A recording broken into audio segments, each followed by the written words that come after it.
Welcome. I'm Liz Taylor, ocean explorer, naturalist, and entrepreneur. I'm Sylvia Earle, oceanographer, ocean elder, founder of Mission Blue, and friend of Liz. I should hope. Thank you.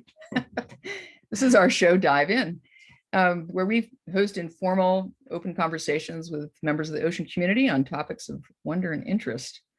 And the outcome's most wonder and interest part is where I attempt to share my screen. Driving submarines is really easy. Right? Amazing. But sharing screen, really tricky. Yeah, everybody's gotten really good at it and powers through the glitches that happen too. So as we get through the conversation today and move through, you can ask any questions that you would like to by using the Q&A box. And then at the end of the program, we'll get through as many questions as we can. And throughout the conversation, there'll be some links posted in the chat box for additional information. And before we get underway, remember that the world is blue. She always wears blue, and I usually forget to, but. Oh, but your heart is blue. Yeah. Why aren't we? Here we go. We're diving in. We're diving in. Yeah, absolutely. We're diving in today, and just looking at this wealth of growth here where this diver is. Yeah, you'd think that it's just like a piece of a coral reef, except for those big structures in the back. What is that anyway? Exactly. And columns. It looks like it could be a cathedral. But no, what we're looking at is actually in the Gulf of Mexico, about 100 miles offshore, that place that is dotted with oil rigs. Some, they started out on shore, but they sort of began tiptoeing offshore in about 1947 and into the sea. Now, some drilling operations are taking place in water depths. That is just at the start, the water depth of more than 10,000 feet and 3,000 meters or so. And strangely, maybe not strangely, whether it's a piece of driftwood, a sunken ship, or these new things in the ocean, the rigs that have been established in my lifetime. None existed when I was a child, but now in the ocean around the world, from the Persian Gulf to the Gulf of Mexico, the Mediterranean has some, and certainly the coast of California. And we're going to hear a bit about that, but just take a look at the profusion of life. The fish don't care. It's a place to set up housekeeping and have their little families. Some of them actually have their nests. And once in a while, a really big fish shows up. And why? Because that's where the action is. It truly is. And today we're going to be joined by Amber Sparks and Emily Hazelwood, and they're from Blue Latitudes. Emily and Amber, can you share your video camera? Come on board. Come on, join us, dive in with us. Here you are. There you are. Hey, Sylvia. Hi, Liz. Happy to be here. Yeah, it's so great to see you too. Having you come on board. So I've worked with Amber and Emily on some projects in past. They helped us with the underwater pavilions project at Catalina, which was wasn't oil rigs, but it was still a big installation of very different purposes. And we've collaborated on some other projects, ROV projects and such over the years. So it's great to have both of you here. This is not their picture that's on this is not their picture on the screen, but we're going to show, I think next we're going to show a little dots. I wish that was ours. Right? This is theirs. I have right. to click it twice. We're diving in. Yeah. So this is diving in California. So this is other side of the country. See, but it looks like a banquet. Yes. I mean, each of these members of the struts and other elements that make up the rig become just packed with life. It's really incredible. That, you see when a fresh piece of metal comes into the ocean, whether it's from a wrecked ship, a lost container, or something that's intentionally put there, like an oil and gas platform, then that's a piece of substrate that Right. the animals will, and plants and animals will often settle out onto.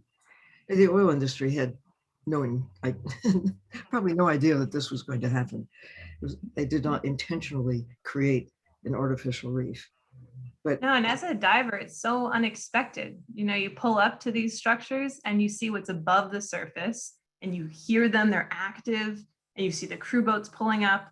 And it, it just looks like this gigantic steel structure. But then you go below the surface and it's just rich marine life. Yeah.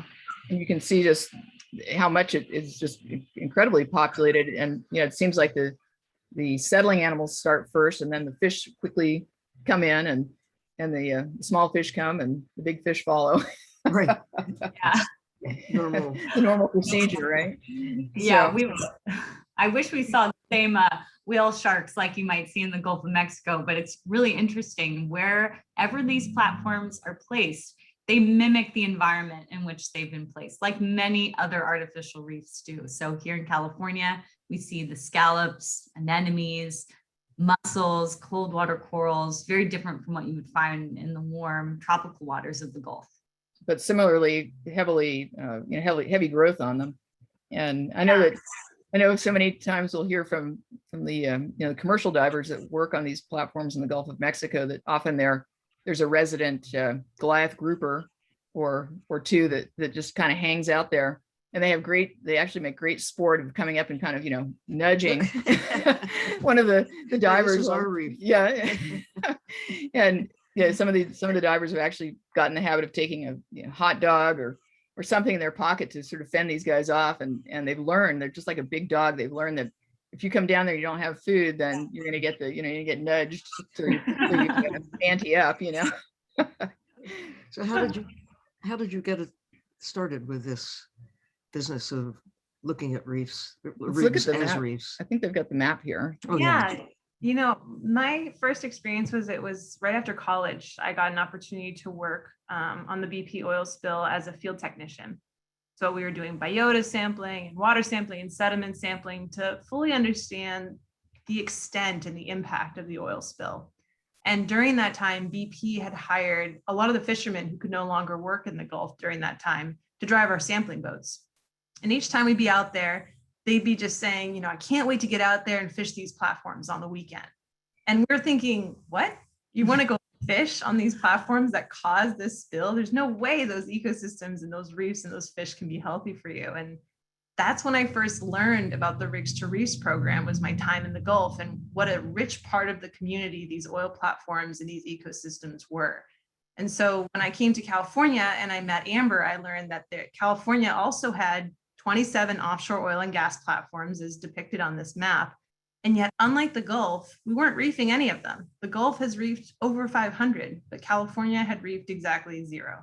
And Emily, oh, go ahead.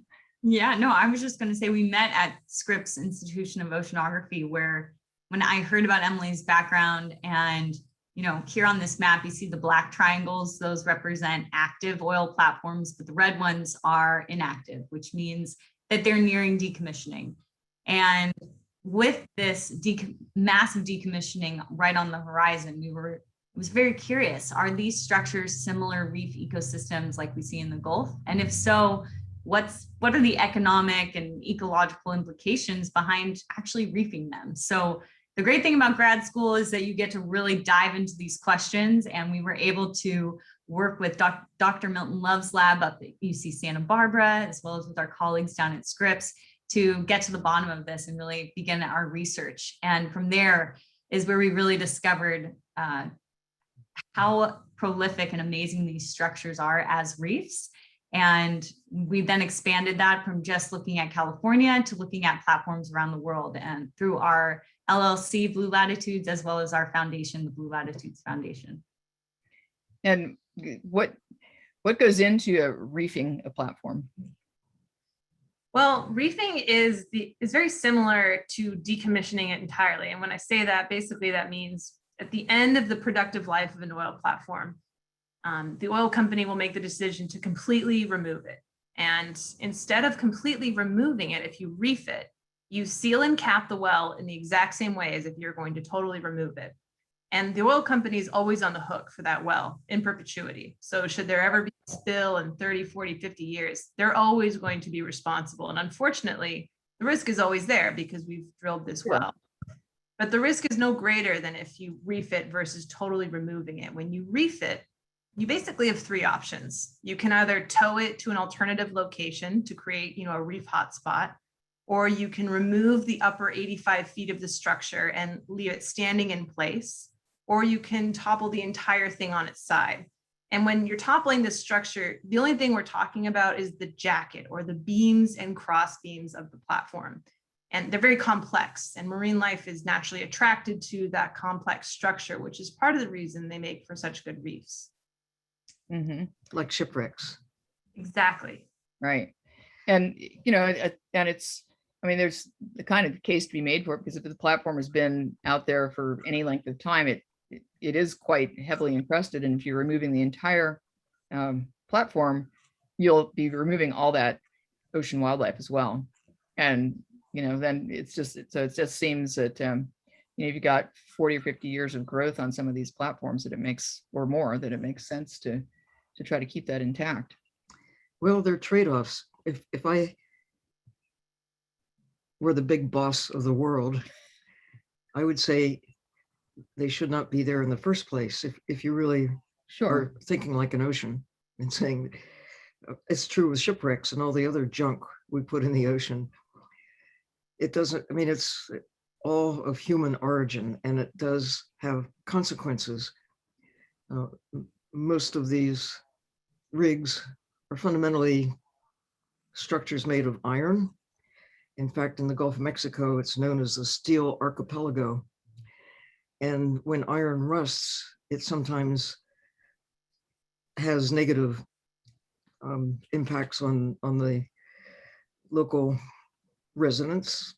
In time, as you could see with these rigs, they get encrusted and sealed off, and the rust does not continue in an obvious sort of way. But as a scientist, I can't tell you how often I've wished to be able to have a vertical transect in the ocean that is in place, but I don't have a gajillion dollars to build such a structure or structures in strategic places to look at a number of issues. One, how long does it take for a system to form? And what is the process of colonization? And can you get age determination, at least a minimum age and size of some of the organisms like the sponges and the corals? You don't know a maximum size, but at least you have a minimum age of how, you don't know when they actually settled if you're looking at something that's been in the water for 50 years, but they can't be any older than 50 years. Right. So you can use that as kind of a baseline of the biggest ones can't be more than 50 years old.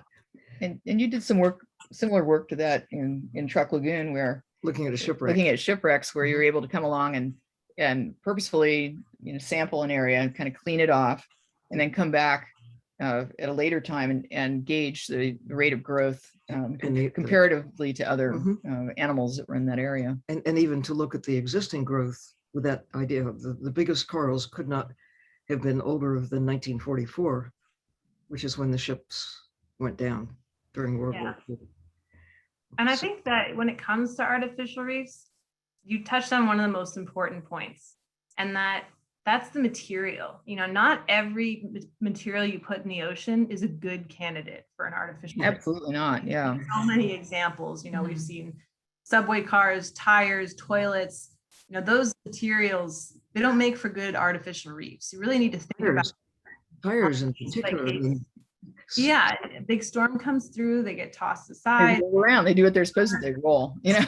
Exactly. It's just terrible. Yeah. So it's really important to think about the materials that you're working with, and not just materials, but location. So, it's not every platform is a good candidate for an artificial reef, even if it has marine life on it for factors.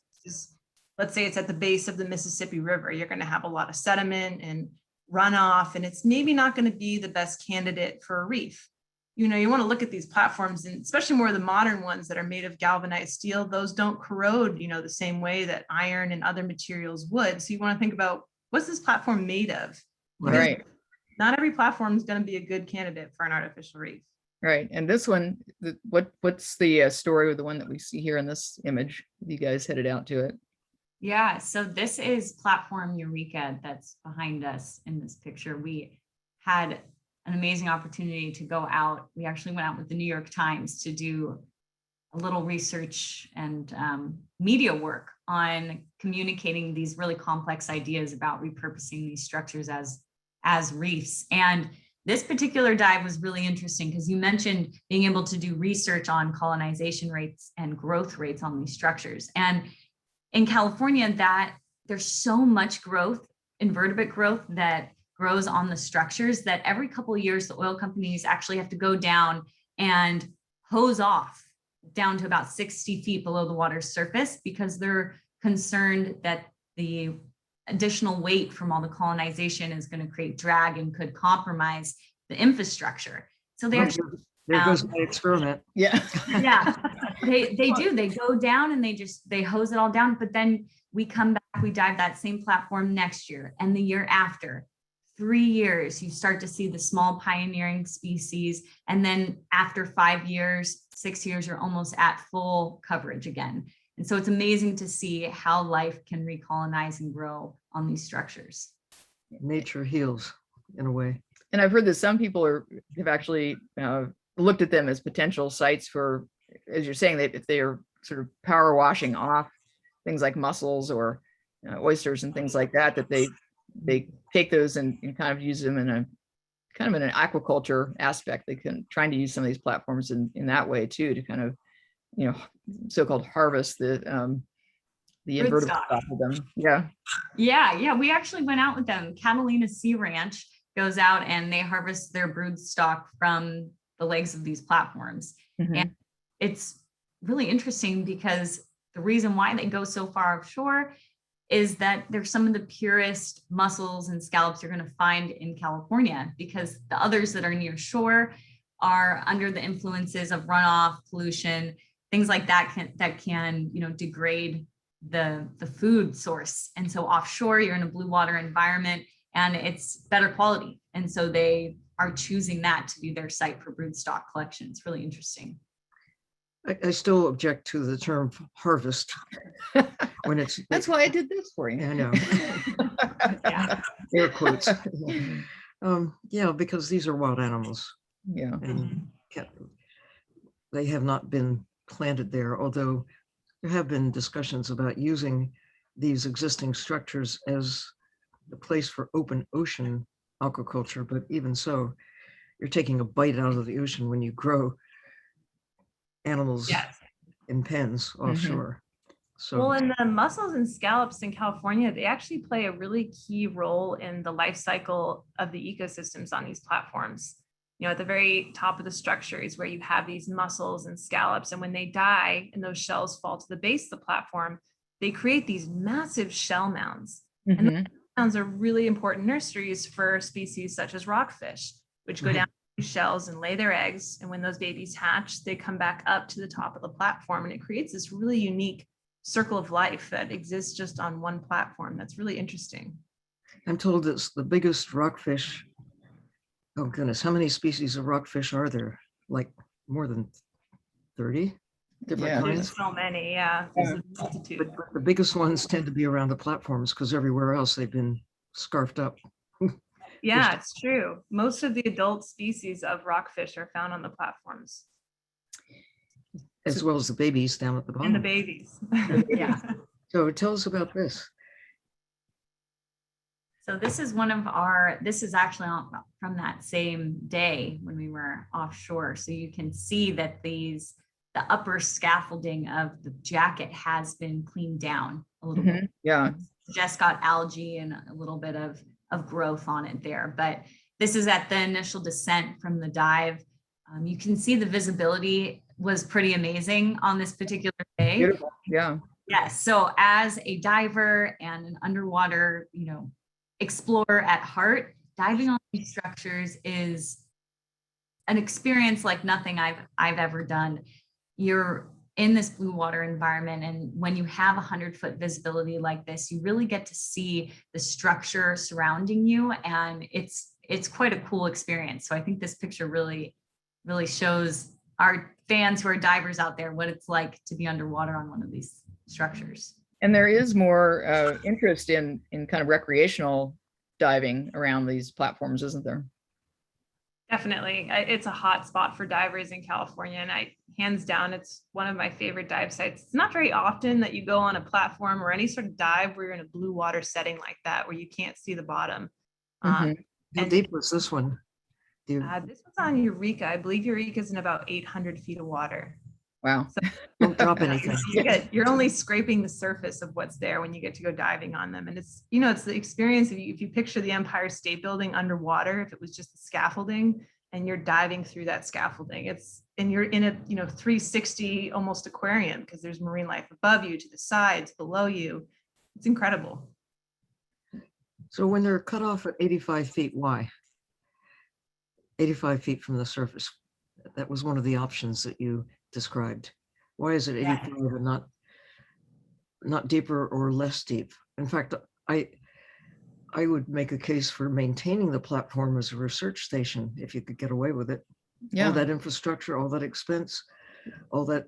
Well, not only that, but you'd think that there could be some alternative energy that could be mounted to some of the existing platforms, be it solar or wind. Right. You've got that platform to use it, but What do you Right, tell yeah. people?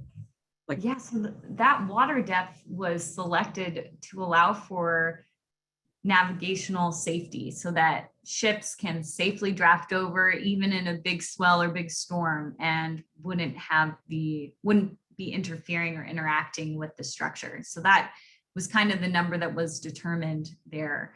And in California, there are conversations about an alternative of leaving the entire structure in place and repurposing that top side, or what you see from your beach chair, into perhaps a platform for bird migrations, for alternative energy. They've talked about storing wave energy batteries up there, or installing solar. There are many alternatives that can but like a really cool honeymoon getaway. that's right. Exactly. Bed and breakfast. We have actually stayed on an oil platform. We went on a research expedition to Malaysia, where they've actually converted a jackup rig into a hotel. You can go and stay on the structure and dive below, and it was something else. I've never done anything like that. It was certainly a unique. There's lots of potential. Why just destroy them? I mean, again, maybe they should not be there in the first place, but since they are there, your challenge is, now what do we do? Kind of adaptive reuse. Yeah. No, that's a great point, because traditionally these platforms don't belong in the ocean. It's totally unnatural. It is, yeah. And we don't want to keep building oil platforms. I think where the conversation changes is, well, what do you do at the end of their useful life? Is that the best choice, to totally remove them? And I think that's the conversation that we would try and think about, because you're totally right. These don't belong in our oceans. They're totally unnatural, but yet they've become into these productive ecosystems. So what's the best choice? What's the best choice for them? Yeah. And to your point, I think each one does have to be considered on a case-by-case basis, because if they're not really supporting a really rich biodiverse ecosystem, or worse yet, if they're hosting a lot of invasive species for whatever reason, then perhaps they should be pulled out and recycle as much of it as possible into other products. But when I don't think are they sometimes recycled, or is it repurposed, or is it just trash? You said that they are sometimes moved to a new location and then used as an artificial reef. Certain platforms, some types of platforms, they're actually floating and they can tow them to location to location. Sure, yeah. Others, when they decide to reef them, sometimes in the Gulf of Mexico, they have designated reefing areas where they might have platforms from other parts of the ocean, but they've decided to place them all into this one boneyard. Exactly. But there's pros and cons with all the options. One of the pros here is, that sometimes alleviates conflicts that you get with fishermen. And that's a big part of the culture in the Gulf. And, the more platforms you have together, you create a bigger reef. The downside is you remove the marine life that was colonizing on it originally. Right. And when they do decide to totally remove it, they take it on shore and they scrap it. So they sell it for the scrap price. And Right. so in a way, they will use that metal for other things. That's true. No, so it doesn't go like into a landfill, but it's still, there's that balancing act between, do we get rid of all the life that's colonized the structure and recycle it, or, do we try to maintain it in some way? But at 85 feet, you take away a lot of that growing area too. Where where the sunlight really penetrates through. Mhm. So, you can see how that could be difficult.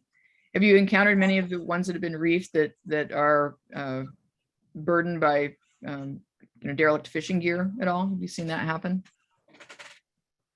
I don't know if we've seen it on a platform ourselves, but we've done some Yeah. ROV surveys in the deeper depths of the ocean, and Mhm. it's amazing how much fishing line you find on these structures. Mm. Which, it's better to find them on these structures than on natural reefs, but we do see a lot of fishing line on these structures. Wait, go back. I want to know who has the pink fins. Oh, that's me. Very distinctive. I'll bet the You can fish always find me. fish are jealous. You've got the red ones. You've got the pink ones.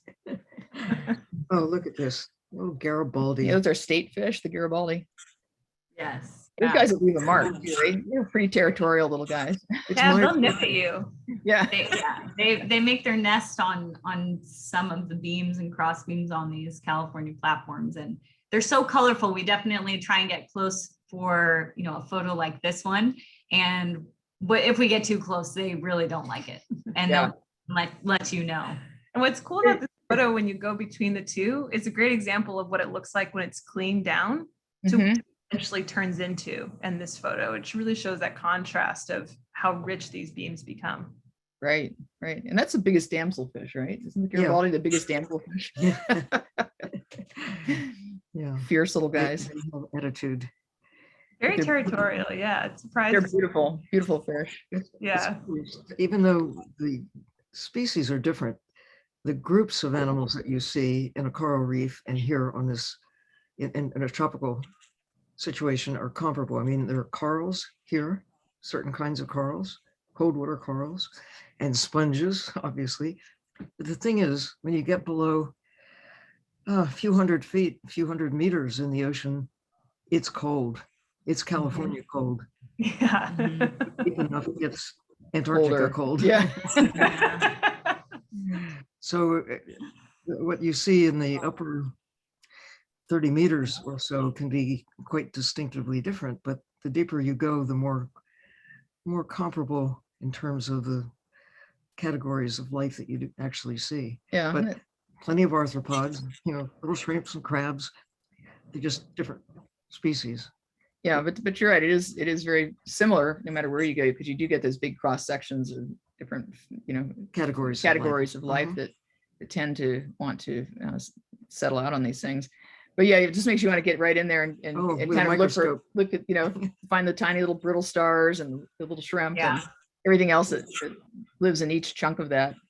You could watch a section of that platform for hours because you when you look, you start to realize it's moving. There's so much life there. The brittle Yeah. stars, the anemones, the fish. In one little, foot by foot section, you can see so much life. You've just described what diving with her is like, because she never moves. She'll like focus in on a place and she'll be there, the whole dive. And then we'll move like 6 meters,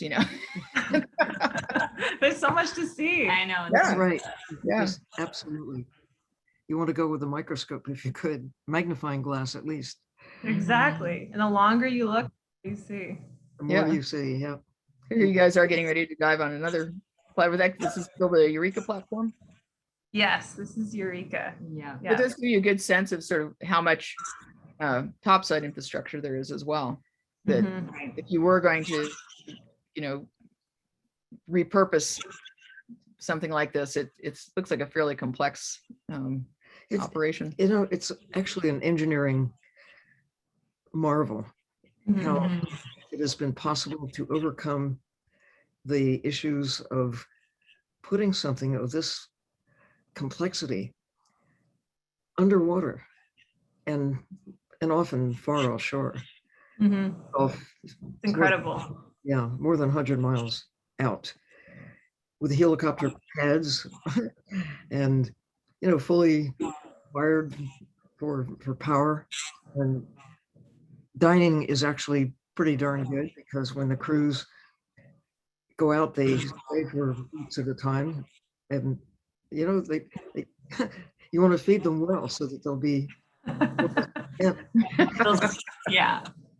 Well, they are an amazing group of professionals that yeah, deal with these platforms. you know, And you admire their confidence for sure in terms of making things happen. I mean, it's just, Mhm. keeping things from happening. Yeah. Even more Right. important. Yeah. Yes. yeah, it's like a space station. It really is. It's, I mean, some of the largest ones in the Gulf, they have bowling alleys and movie Mhm. theaters. And you can have like little towns on there. It's incredible. Yeah. I think we got next one. We need, I think you have, oh, I love this one. Amazing. Yes. It's And those like- are two sheephead there that we see. And again, like another fish that's so distinct to California. It's Yeah. really cool to see that. This looks like a cathedral. I mean, it's just amazing. You really beauty and the beast. That's Yes. it.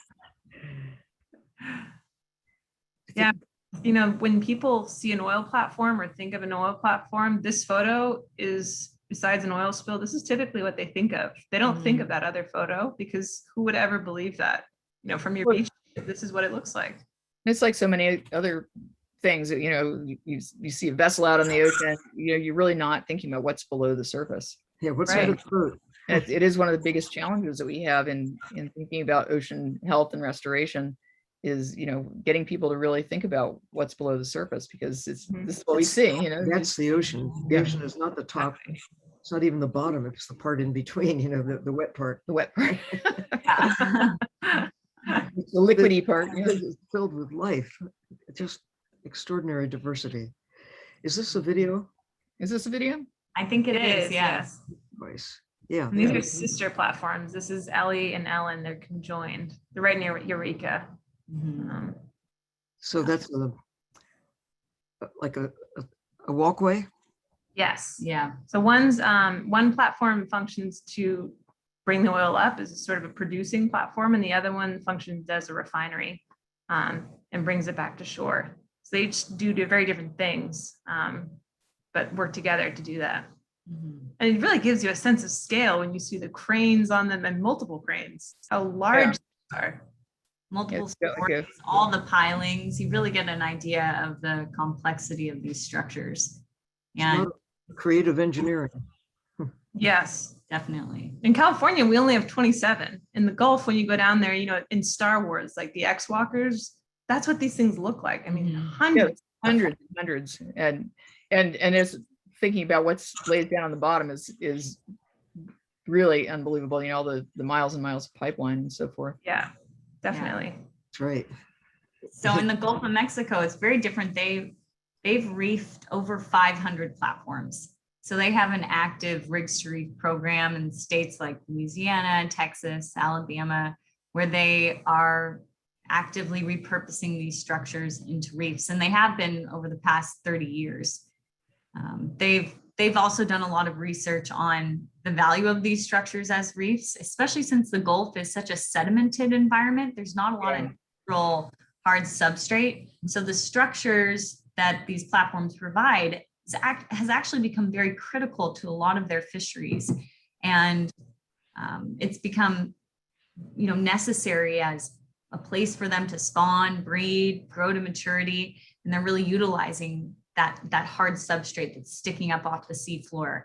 And because of that, they've been actively reefing their structures. And I know 500 sounds like a lot, but that's actually only about 11% of all the structures that get decommissioned are turned into reefs in the Gulf. So how many have actually kept the platform above the surface?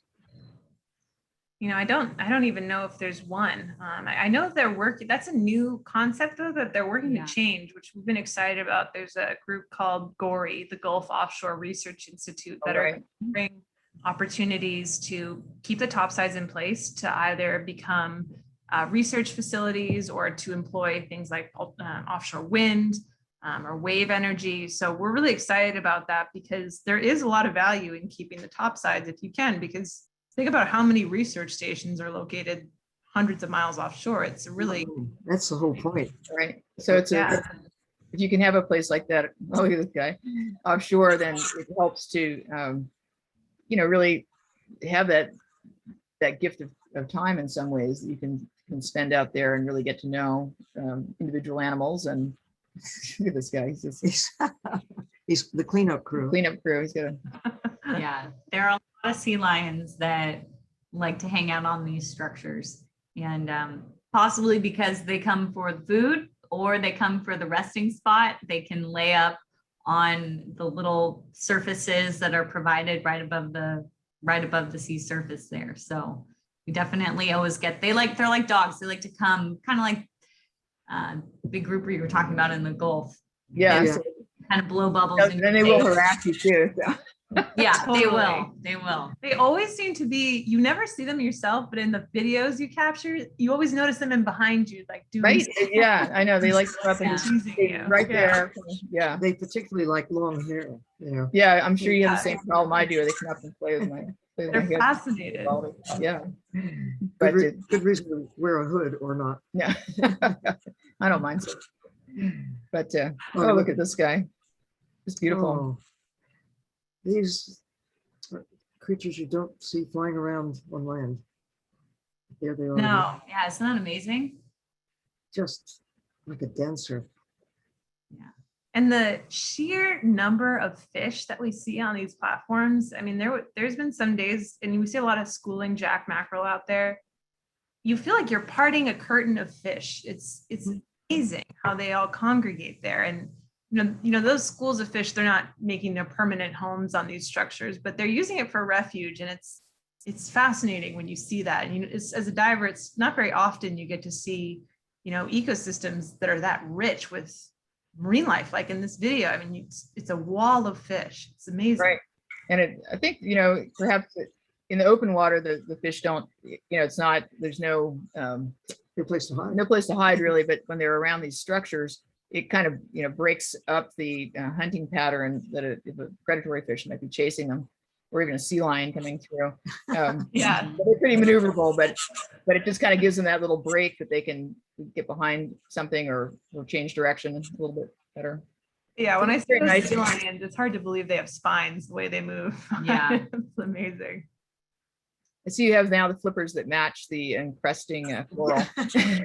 Yes, I try know. and do that on my dives, is match to the corals that I see. Yeah, that's very Little nice. pink anemones. They're so Little anemones, yeah. beautiful. Well, Yeah. in California waters, it gets so murky. I always want to have fins on so that people know where I am, So Yeah. we got lucky sometimes with good viz, but there's been days you go out there, you maybe have 20 feet. Mhm. Yeah. So it really varies. Look at this forest of anemones. You Yeah, need this to is a little further down. Yeah, this is about as deep Deeper. as we would go as recreational divers on these platforms. This is around 100 feet. Yeah. You can see those Nutridium, those white fluffy anemones, they're not really farther up. You only encounter them as you go deeper like this. So you do see, like you were talking about, Sylvia, the tiered ecosystems as you go deeper. Right. Not everybody likes the same amount of light the food varies. Mhm. It must vary as well. Yeah. How are the currents coming through here? Oof. They can be rough. They can be really rough.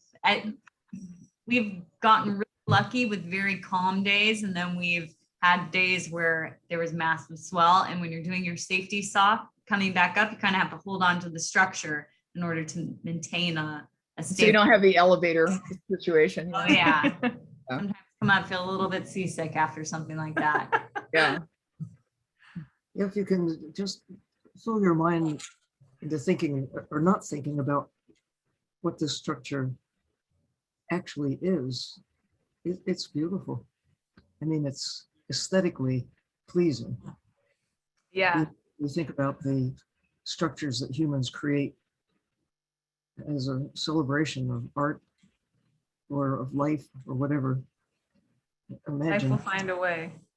And on land, yeah, you might get lichens encrusting and maybe a little mold here and there, but moss can grow on a old house. But the amazing diversity of life that sets up housekeeping, just about anything we put in the ocean is True. astonishing. Yeah, it really is. It's life there in the ocean is very opportunistic. And I think that's what makes these oil platforms quite special is that's just a lot of real estate for marine life on these structures. As Amber was sharing, hard substrate, it can be rare in the ocean. So Mhm. that's 800 feet tall and complex with multiple beams and cross beams. Life is extremely opportunistic in the ocean. It's almost like an artificial seamount in a way. But Yes. the Yeah. reality of it. But when you think of how much has been invested It's good to know. in putting them in place, I mean, these are not, Oops. Uh-oh, what happened there? I think that was our last one, maybe. Oh, no. no? Yeah, it was. Yeah, that was our last. Yeah, that was our last one. Okay, So I'm going to stop sharing. Here we go. stop sharing, start talking. Start talking. Well, I think one thing that we haven't really touched on in this discussion is, a lot of what we're dealing with is the top side structures or the upper portions of these platforms, but equally as interesting and unique is some of the work we've been doing in the super deep sea. We've been remotely operated vehicle research expeditions on platform infrastructure that's we've gone down to 7,000 feet, which blows my mind that we have equipment on the ocean at those depths. How they got Yeah. it there, how they built it is incredible. But what's unique, and as a scientist, you don't often get funding or money to go down there and look at this equipment and look at this infrastructure to see what's down there. And we've been fortunate to be able to work with some of these companies to do these value assessments to see what's down there and what are the impacts that you're having when you build or when you remove from those environments, because it's so different from shallow water environments. The impacts that you have down there, they last, not a few years, they can last, 100 years. Yeah, So- like we're seeing with the impacts of the proposed deep sea mining. It's, the Mhm. deeper you go, it's a quieter environment, colder environment, Dark and the Yeah. animals, and beautiful. and and you get very, very homebody animals that or animals that don't have a lot to survive on. So they've got to, they have to be very opportunistic, and so it's a big impact when you start moving Well, things around. The whole realm of chemosynthesis in the absence of light, we're just beginning to get tuned into how do the creatures in the absence of light, in the deep sea, in the cold, how do they make a living? In addition to the rain of stuff that comes down from above based on photosynthesis, the role of chemosynthesis is just beginning to attract enough attention to say maybe in the greater scheme of things, it has a significant part of food nutrient cycling It's and true. Definitely. carbon capture. It's true. And one unique coral species that we see down at these depths, not 7,000, but down to around 1,000 feet is Lophelia Protusa. And this species of coral, it doesn't need light to survive. It's one of the species that's a filter feeder. And I'd never really been introduced to that species, and we see them all over the infrastructure down there, again, because in the Gulf, substrate's rare. But it's fascinating to see a coral like that. If you brought it up to the surface, it looks like what we see when corals are bleached and dead, when the belly leaves the coral. But down there, that's how they look. And it's just such an alien adaptation to see that. It's so Well, unique. they think that we're alien adaptations. Come on. Yeah, I know. Careful Yes. about alien. Yeah. Considering all life on Earth, that most of it is in the ocean. We who live up here in the air, we're the odd ones. Yeah. it's true. That's Really. very true.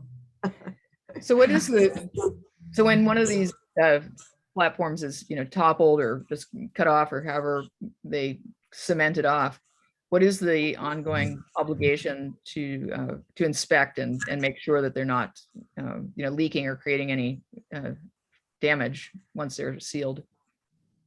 So the platform jacket is, traditionally in the United States, it gets donated to departments of Fish and Wildlife. So Louisiana, Texas, California, if we start a Rigs-to-Reefs program, would take on the liability for that platform structure. But as Emily mentioned, the liability for that well is is responsibility of the oil company in perpetuity. So they go and, they have maintenance and sort of routine checks that they have to do to see if there's any leakage, but really it would come to the surface or come to shore. There would be indications that there was an issue, and an oil company would be responsible for any of the environmental damage associated with that.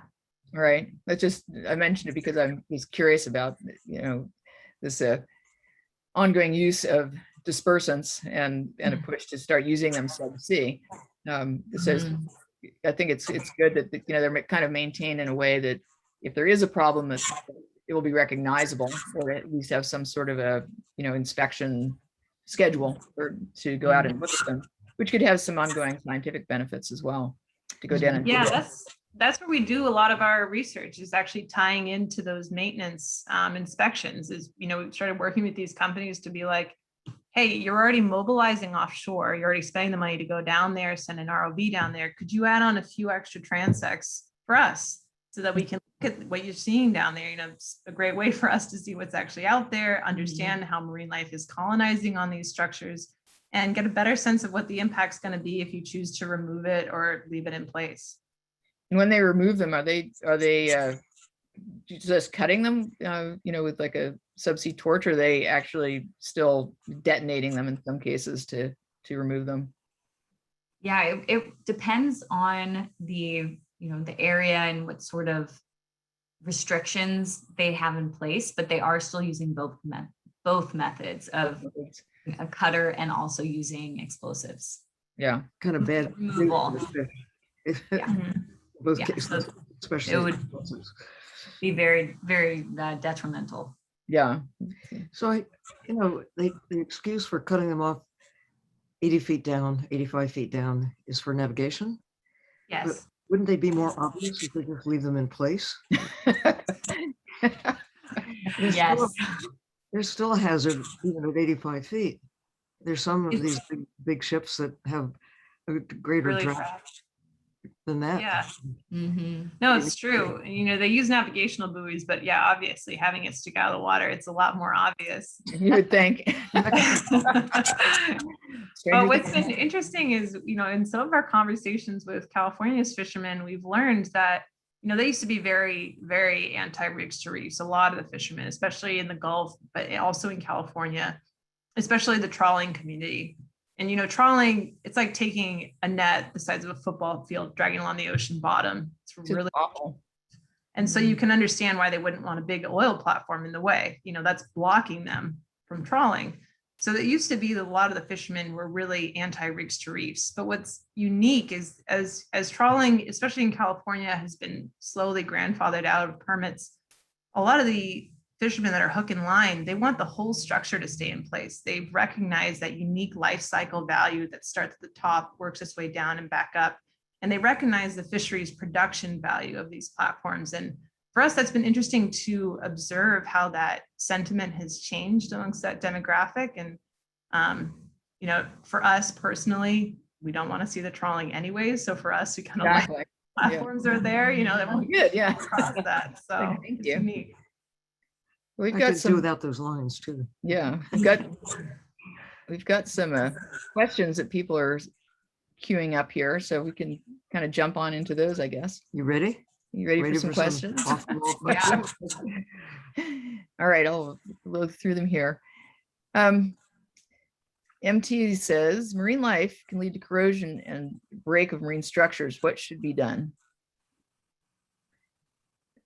So I think, that's just kind of a byproduct of time. Eventually these structures will degrade and break down. That's sort of the that's what we're seeing a lot of happens with shipwrecks over time. Yeah, the Titanic is The gradually, Titanic, gradually decaying and falling apart. We're unfortunately seeing it with a lot of subsea munitions and things like the DDT barrels out at by Catalina Island yeah, that are and breaking the down. But Yeah. I mean, radioactive wastes as well. They're put in barrels that down- eventually corrode, corrode. corrode, and Yeah. that's what happens when you put metal in the ocean. It's going to corrode. Mhm. So it's, May take a couple of lifetimes of humans anyway. but I guess that comes back to your point about being selective, that if you're going to leave a piece of metal in the ocean, that you try to choose one that will degrade over time. And eventually, you know, some of these animals and reefs will kind of incorporate over the top of it. And even as it degrades, the skeletons of the corals and shells and so forth will create substrate itself. Right. Yeah. It'll take a long while. Yeah. Yeah. But During the production life of a platform, the oil companies are aware of the corrosion issues. And so they actually have cathodic protection systems that they put in place. These anodes actually attract corrosion, which decreases the structural degrading over time. But those actually need to be replaced every 5-10 years or so. So when the structure is reefed, they're no longer replacing those mechanisms for slowing corrosion. Right. So you mentioned this earlier, Sylvia, that the mass of invertebrate life actually acts as a sealer around the structure that protects it and increases longevity. And they have done some studies on this in the Gulf where they anticipate that a structure that's reefed without the cathodic protection could remain in the water column without needing any maintenance for 300 years. But the truth is that none of these structures have been in the water column for 300 years. So we really don't know what that impact is going to be long term. And in many cases, we look to other structures like shipwrecks or barrels or other materials that have been in the water column longer and use that as kind of a gauge to understand how these structures might interact with the water column and degrade over time. and ships as well. When you have a pretty idea where some of the big ships anyway have gone down, but none of the, I mean, metal ships are relatively new. Right. Replacing, there's still some wooden craft out there, Oh but yeah. quite a lot. Yeah, but yeah, New materials. Yeah. but yeah, as you're mentioning, the cathodic protection, it's used in so many ways, just on recreational boats, on ships, on ROVs. Yeah. And so it really does slow down the corrosion. There's another question or two. Yeah, there are. So the Olivia says, what oil platform in California is next on the list as a candidate for reefing? I'm from Santa Barbara and I'm hoping the platform Holly could be next. Well, so California, we have a Rigs-to-Reefs law. It was passed in 2010, but since that time, we haven't reefed any of our platforms. And that's for a variety of reasons. A lot of it was public perception of this program. It wasn't warmly embraced the way it was in the Gulf of Mexico. But what's been unique, and you mentioned Platform Holly, Amber and I have been sitting in a lot of the town hall meetings discussing Platform Holly. And for those of you that don't know, Platform Holly, it's a platform off of Santa Barbara. The company Venico filed for bankruptcy after a burst pipeline. And now the state of California needs to make a decision as to how to decommission it. And that's a unique case because they filed for bankruptcy. So now it's kind of fallen to the state to make some of the major decisions regarding its eventual fate. And so the conversations with the public for the first time since we've been working on this project have been positive, which we're really excited about, that people are starting to change perceptions on this program. I don't know if Platform Holly will make the best case for reefing, only because it's very shallow. I believe it's only in 85 feet. So they might need to take an alternative location. Cut it off at 85 feet. No. Yeah, so you cut it down to the seabed. But there are the California platforms. They're saying that in the next 5 to 10 years, they're going to be completely removed, all of them. So we're going to start seeing this question and these decisions come up a lot more frequently in the next 10 years. Definitely. Blanca is asking, how are you handling your job since COVID began? So you guys still able to get offshore at all, or? Oh man, not as much as we would like. Definitely have been limited to what kind of diving we can do, but we've really taken this time to lean in to using remotely operated vehicles. So we're using them on both the industry side, collecting data on our platform structures all the way down to the super deep sea, like Emily mentioned. But we've also partnered with Deep Trekker. They are a manufacturer of personal ROVs, so they're smaller, you can use them for your own sort of exploration, and we use them for our nonprofit foundation as a way to get offshore and then live stream back to classrooms or be able to connect with kids and communities around the United States to talk to them about these ecosystems, both artificial and natural ecosystems. So that's been a really cool tool for us to use during the COVID time. Yeah, they're a good tool all the time. Yeah, you know all about that. Yeah, I know we had a lot of discussions about what ROV should we get, you know? Yeah, I know. Go deep, go deep. Yeah, that's great. So we have an anonymous question. How can you quantitatively distinguish between production and attraction phenomenon based on fish diversity data alone? Well, I can speak to on the platforms from that perspective, how we've been looking at this question, because that's such an age-old question, production versus attraction. And how do you know? And one of the ways that we've been investigating this question is through something called stable isotope chemistry, which is basically a fancy way of saying you are what you eat. So go and look at the gut of into the fish and see what it's been eating to observe if what it's been eating throughout its lifetime actually originated from the platform itself. And that's one of the tools that we can use to help understand what's going on here. And the truth is, it's a mix. Platforms are attracting marine life and they're producing marine life. And the tools that we have at our disposal to answer that question, they're getting better and better. Yeah. Have you guys been using any of the eDNA? We have not, but I'm really interested to learn more about how the potential for that, because it's such an interesting research opportunity. Yeah. All right. The growth on the rigs certainly represents something that just didn't stop by. They set up housekeeping, and they also provide a source of sustenance and shelter for the homebodies. It's similar on a coral reef. There are some that come because that's where the groceries are. They move in, move out, but others, quite a few, make it their home. And the rigs actually become, as they're called, reefs. Yeah. They just become a wellspring of creatures who would not naturally be in the open sea. Your answer, both, absolutely spot on. How you measure quantitatively in any moment in time, how many are visitors and how much is there because the reefs are there, the rigs are there. I suppose you could do what you're doing is come up with an educated guess. That's right. It's hard to be as accurate as you could in a laboratory experiment, but you can still come up with a pretty logical, defensible estimate. Absolutely. Rachel says, I'm a California diver. I've dove a few of the reefs that you've mentioned. Growing up here, I've watched workers get shipped to and from platforms every day. I've also been a safety diver at local aquarium for 9 years. Since profit is always an incentive and people are more interested in wild whale watching these days, is there any chance you've thought about pursuing an investor to make the platforms into an open ocean aquarium?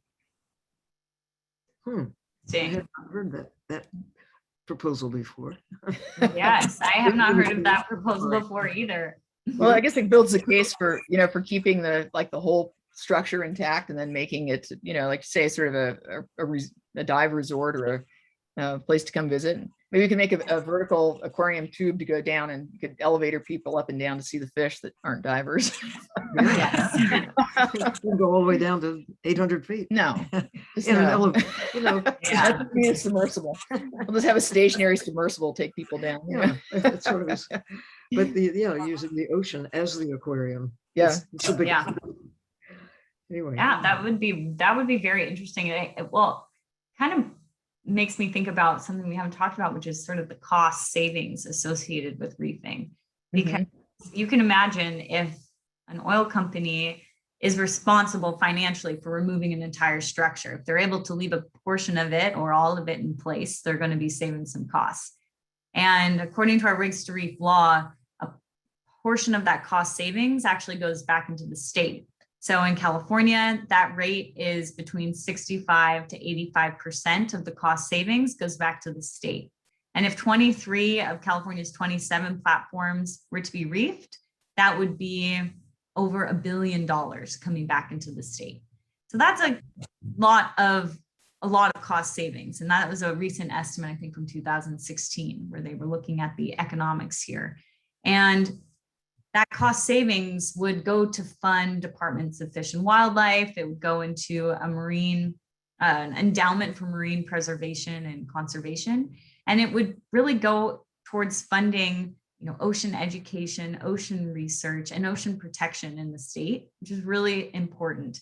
And perhaps maybe they start thinking about ways of engaging the public, like turning these into destinations and an aquarium offshore destination or what have you. I think they could really use this opportunity to be creative and maybe a great platform for getting people to be inspired and to care about the ocean. Absolutely. That's what it always comes down to, is inspiring them to care. Yeah. It's the big gap.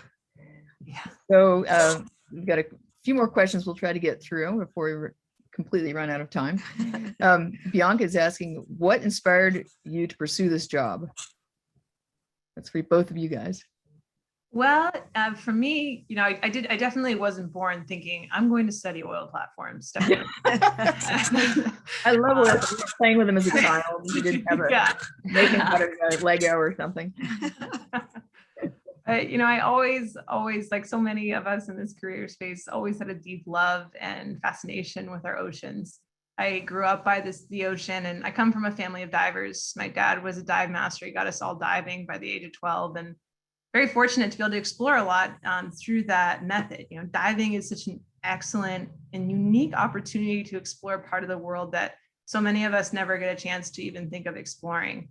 And that really, I've always been in love with the ocean from that perspective. But as I've gotten older, and you always hear so much negative things about what's happening to our oceans, and there are so many negative things happening to our oceans. But I found myself becoming inspired by unique and creative opportunities to manage our oceans. And that's what inspired me about Rigs-to-Reefs. Was it happened at a time for me when I was working on the BP oil spill.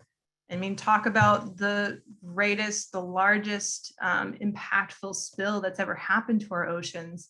And yet it's also when I learned about how unique the ecosystems are on these structures. And it really changed my perception about how we can creatively manage our oceans in a way where there's win-win solutions. In these situations where it's not so clear cut, and the unique opportunities to have some onus on our impacts on the ocean, because the reality is we're all responsible for those offshore oil platforms. If you've ever Absolutely. or if you use plastic, you'll have that responsibility. And maybe there's a way that we can start to mitigate for our own fault in those oceans. And that's really what inspired me, was this unique take on how we can protect our oceans. And plus being able to do it with your best friend. I mean, that's right. Yeah. It's always awesome.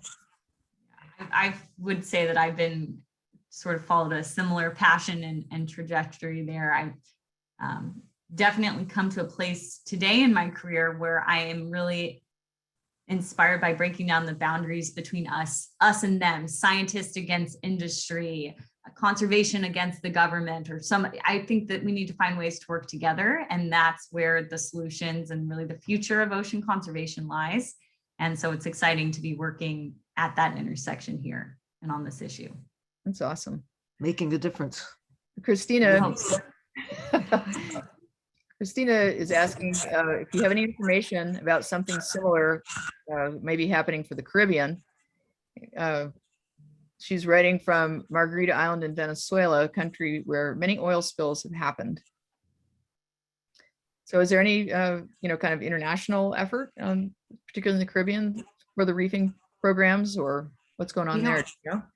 Yeah, it's amazing because there are oil platforms in almost every ocean, maybe not down in Antarctica, but almost ocean. Let's say yeah, no. Stop I that. hope never. Never. So you would think that with all this offshore infrastructure, that a Rigs-to-Reef program would be a widely accepted and known program, but it's really not the case. There are only a few unique places that have a Rigs-to-Reef program, the Gulf being where it's most active. And then there are places where they're developing it right now. So in Thailand or in Malaysia or over on the west coast of Africa, they're just starting to think about this idea, and they really are looking to the US for best practices and inspiration for how to do it correctly in a way that conserves their ocean resources. And I think the same could be seen in the Caribbean Sea.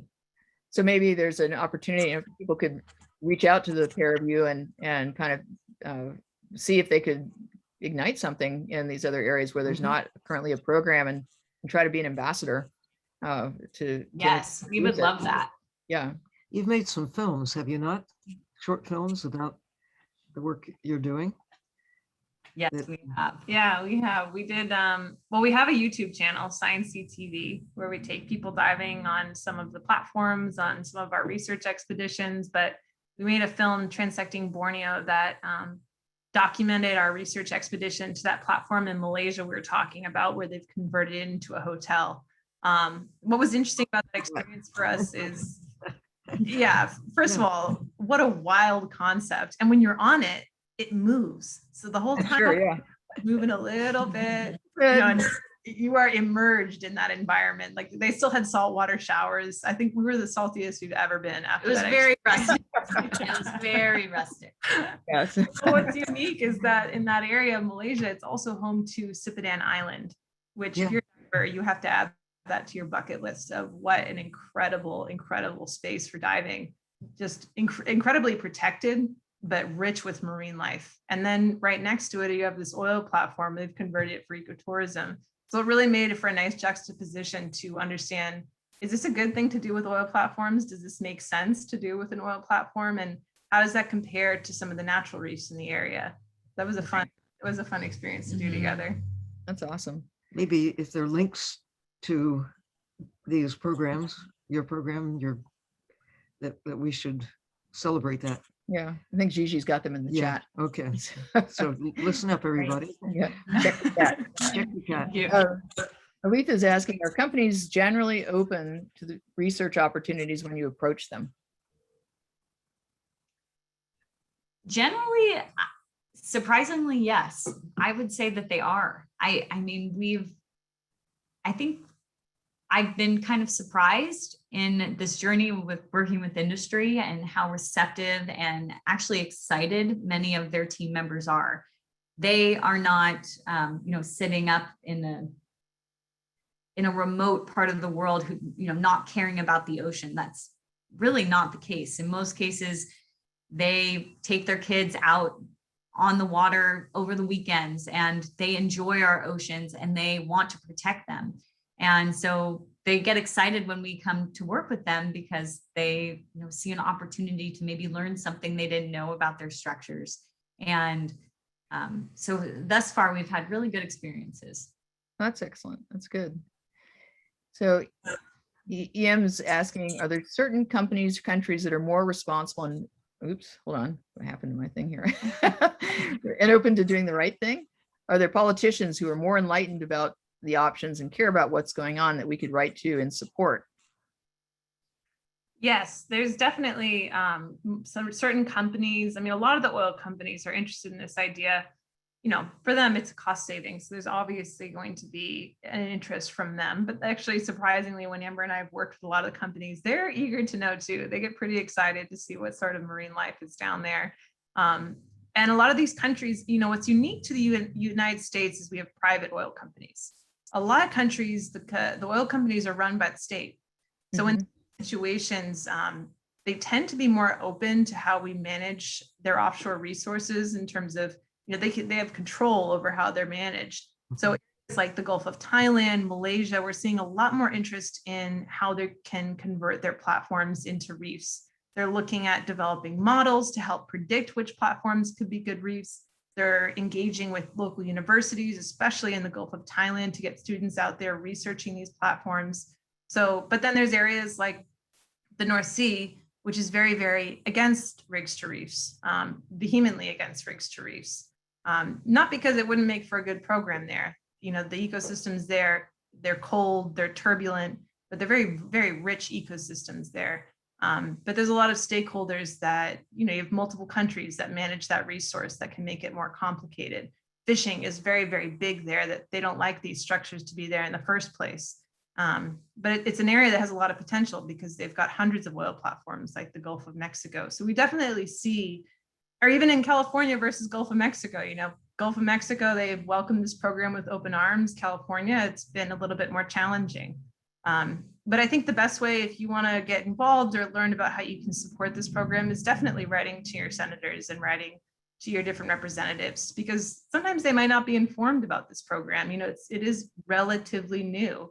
And the problem of decommissioning is kind of new. We're moving away from fossil fuels. So we're looking at removing these structures. That decision time is coming up. Right. So we have an anonymous question. It says the sediments surrounding oil rigs can often be contaminated with tons of hydrocarbons and heavy metals. How are those risks being managed, and how do they impact the reefing effort? Yeah, so this is a really tough one, because when you have, you know, contaminated sediments, it's a terrible thing. And there is really not many easy ways to clean that up. And what we found is that they do a lot of sediment testing around these platforms. They don't do it just when it comes to decommissioning. They're actually having to do it while the structure is active and producing.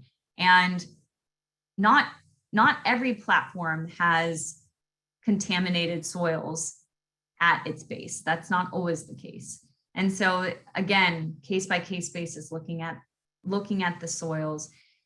But when you're reefing the structure, you're usually not going to be, you're not impacting the seafloor. You're just reefing that structure that's above the seafloor, you know, coming out of the seafloor. And in fact, they were looking at this in California, and there were some contaminated sediments near the base of a structure. And if they were to completely remove that structure, they would have to disturb those sediments, and a lot of that would come out and into the water column. Right. And that would be really negative for the environment. So what they actually did is they ended up with these particular platforms is cutting them off a couple of feet above the sediment so that they wouldn't disturb those sediments and therefore wouldn't be releasing a lot of that impact. And to go about making that decision is a lengthy process. It takes many, many years, where they go through a set of alternatives,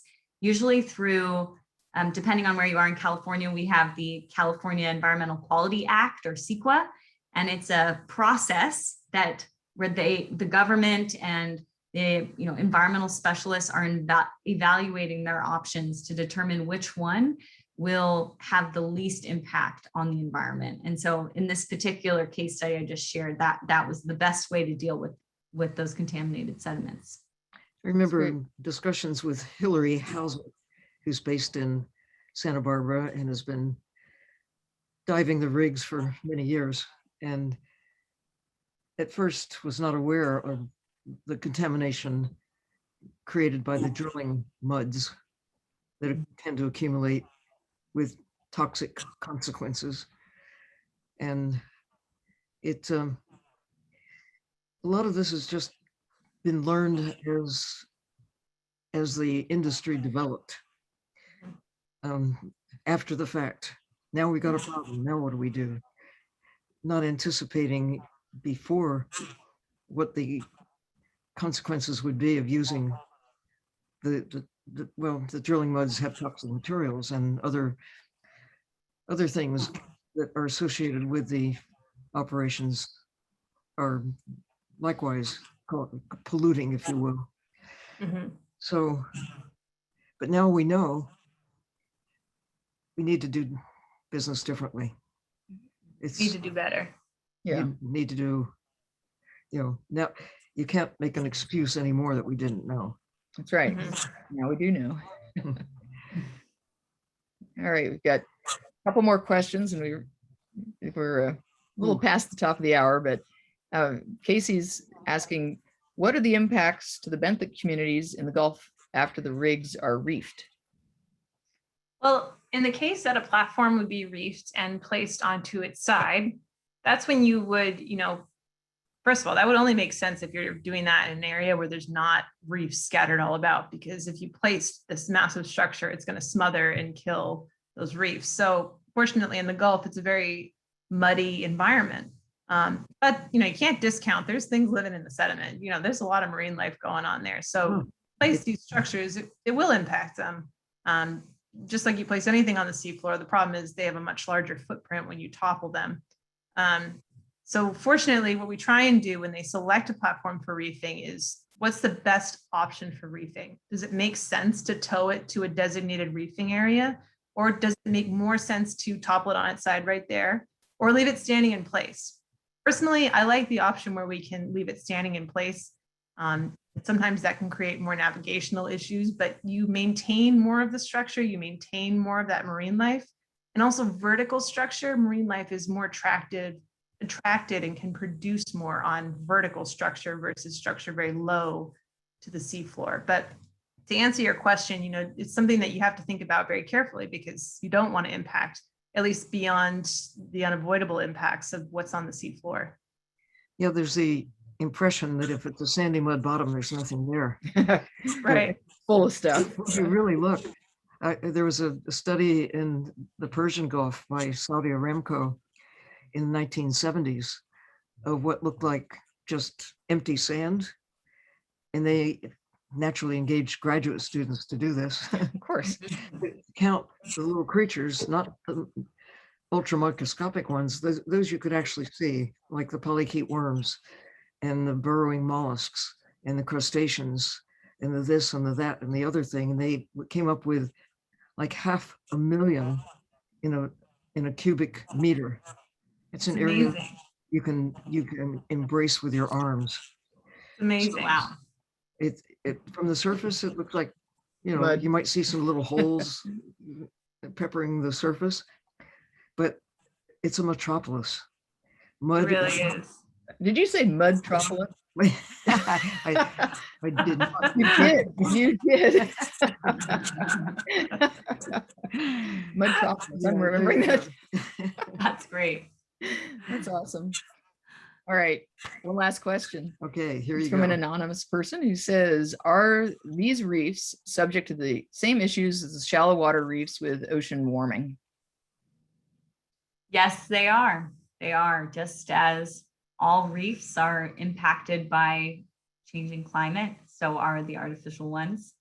And, there has been some thought that perhaps because an active platform has a little bit of shade, because you've got that top side that shades the reef, that perhaps that might make for cooler water temperatures for those corals. But a lot of research still has to be done on that hypothesis. So we do know that those reefs are still being impacted.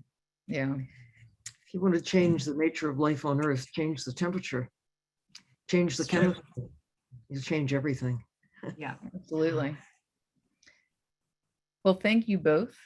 Thank you so much Thanks so much for joining us. having us. Yeah, I really my. enjoyed it. We should go diving together. We And- should. That Absolutely sounds should. great. We would love that. We'll take a little submarine. Yeah, let's take a submersible down to the I bottom. would love that. We could do that for sure. That would be a blast. Go deep. Go deep. Before we close today, I just wanted to say thank you to all of our guests and our producer, the Ocean Elders, Mhm. and mostly to everyone out there in the community who keeps diving in with us week after week or month after month, joining us here in the library. Dive-in really feels like home to us, and I hope it feels like home to you too.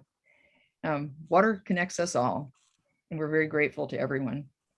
We're going to be back next time with Erica Hilton. She's an artist, and she's going to be talking about her use of ocean plastics in art and how water inspires her.